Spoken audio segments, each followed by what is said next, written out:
How worried should we be about this?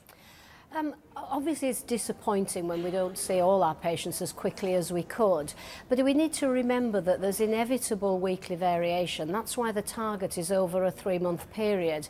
There's never been a week in December for the last 5 years that we haven't missed the target, and so this is just a variation for the week. Nonetheless, our A&E departments are very, very busy indeed. The numbers are rising, and last week there were more admissions from emergency admissions to the NHS than there have ever been since we started collecting these statistics 5 years ago. So it's really, really important to understand that our people out there are working really hard and seeing far more patients than they ever have done before. Yeah, very, very busy week, as you say. But let's just look at these figures, though, because we're talking about the first week that the target was under overall at 94.8%, which doesn't seem too bad.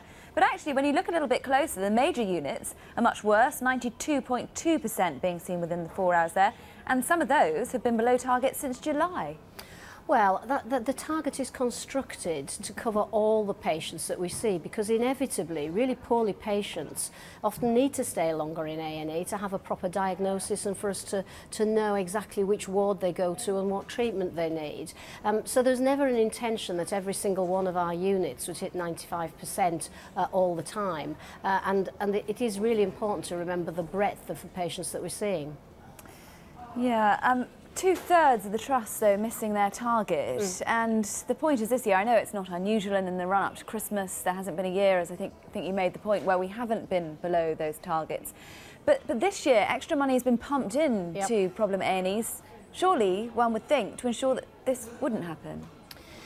The additional money makes sure that patients get treated more quickly and more patients are seen, and that is happening. We have seen more patients admitted and attending A&Es this week than we've done in any similar year before. The numbers are very significantly on the rise. The money is there to make sure that we keep doing that, and we keep doing that at what will be the most difficult times in January and February. And as I say, we want to treat everybody very quickly and very promptly, but this is a week when we do traditionally see a slight dip in the numbers.